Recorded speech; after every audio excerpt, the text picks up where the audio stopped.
सरकार की नीयत ठीक नहीं है। वक्फ के इस अमेंडमेंट को लाके मुसलमानों से उनकी कब्रिस्तान, उनकी खानका, उनकी मस्जिदें, उनकी जगह को छीना जा रहा है।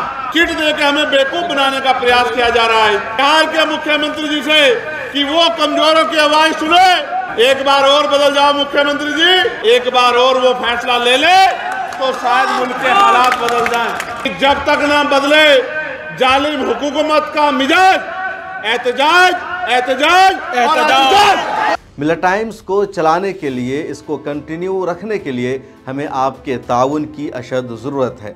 पिछले रमज़ान में आपने हमारा साथ दिया था, इस साल भी हम आपसे दरख्वास्त करते हैं कि रमज़ान में मिल्लत टाइम्स को सपोर्ट करें ताकि हम अपना काम मज़ीद बेहतर तरीक़े से जारी रख सकें।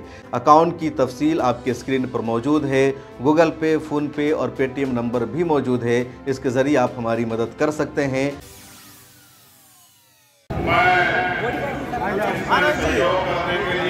जहाँ पे आप हैं वहीं पे हम भी हैं, रेंट पे लेके आए हैं। आते हैं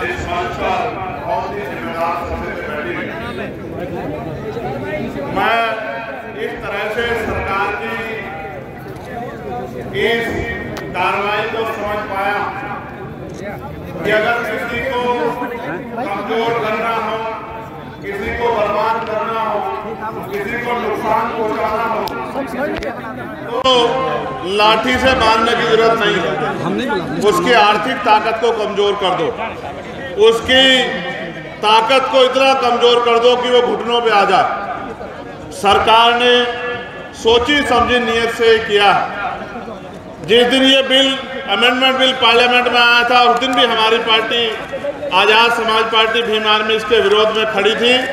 और जब जब जेपीसी के मेंबर कहीं भी गए हो कमेटी के, चाहे बिहार आए हो, झारखंड आए गए हो, हमारी पार्टी के लोगों ने मेमोरेंडम देके अपना विरोध दर्ज कराया था। और अब जब सार्वजनिक रूप से चर्चाएं होने लगी हैं तो हम सार्वजनिक रूप से भी ऐलाना, मंच से ऐलाना, इस बात का ऐलान करते हैं कि हम इसका विरोध करते हैं। उसका एक कारण भी, हम संविधान को मानने वाले लोग, और संविधान ने हर धर्म को धार्मिक आज़ादी दी है। आर्टिकल 24, 25, 26, आर्टिकल 14, 15, 16, 17, 18, 19 वो लोगों को प्रोटेक्ट करता है, ताकत देता है, उनको अवसर देता है विरोध करने का, आगे बढ़ने का, तरक्की करने का, अपने अधिकारों का संरक्षण करने का। लेकिन इस सरकार की नीयत ठीक नहीं है।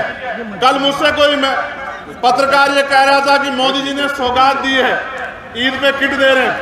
तो मैंने उनसे कहा, सियासत इस कदर लोगों पर एहसान करती है, पहले आंखें छीन लेती है, फिर चश्मे दान करती है।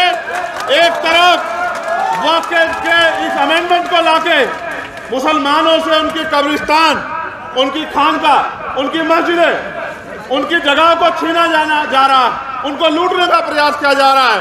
दूसरी तरफ किट देके हमें बेवकूफ बनाने का प्रयास किया जा रहा है। ये हमारे जख्मों पे नमक छिड़कने जैसा। हम इनकी बातों में नहीं आएंगे। हमें संविधान ने प्रोटेक्शन का अधिकार दिया है, प्रोटेस्ट का अधिकार दिया है। हम अपने आप को प्रोटेक्ट भी करेंगे और हम बड़े से बड़े धरना प्रदर्शन करके इस सरकार को चैलेंज भी करने का काम करेंगे। और मैं बहुत जिम्मेदारी से कह रहा हूँ, बहुत जिम्मेदारी से कह रहा हूँ, एक बार जीवन मिलता है, बार बार नहीं मिलता। जीवन इसलिए याद रखा जाता है कि आपने क्या किया। इतिहास याद रखेगा जब देश में कई कमजोर लोगों पे जुल्म किया जा रहा था, कौन किस तरफ खड़ा था। मैं यहाँ से खड़ा होकर कह रहा हूँ बिहार के मुख्यमंत्री जी से कि वो कमजोरों की आवाज सुने और जो फैसला वो हर बार लेते हैं बदलने का, एक बार और वो फैसला ले ले तो शायद मुल्क के हालात बदल जाएं। मेरे आज भी याद है, लोकसभा चुनाव से पहले मैं यहाँ आया था, मैंने उनसे आग्रह किया था कि आपकी छवि बहुत अच्छी है, आपको देश में शक्ति का निर्माण करना चाहिए, सारे दलों को इकट्ठा करना चाहिए। उन्होंने बात तो मानी, लेकिन अंत समय पे वो बदल गए। इसका नुकसान उठाना पड़ रहा है। एक बार और बदल जाओ मुख्यमंत्री जी और अपने साथियों को भी बदल दो, तो ये सत्ता का घमंड भी चूर हो जाएगा, जिस घमंड के जरिए कमजोरों को बर्बाद करने पे तुले।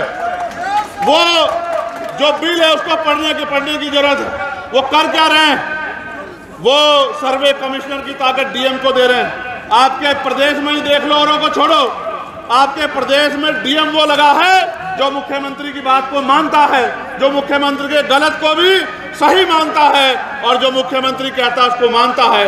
ऐसी ताकत देके, शक्ति अपने हाथ में लेके वो डीएम के जरिए इस तरह के हालात बनाने चाहते हैं कि जिस चीज पर क्लेम किया जाएगा वो डिस्पोजल प्रॉपर्टी चली जाएगी, डिस्प्यूट प्रॉपर्टी चल जाएगी और वहां के जरिए देश में वो माहौल बनाया जाएगा जिससे भारतीय जनता पार्टी की राजनीति आगे बढ़ती रहेगी।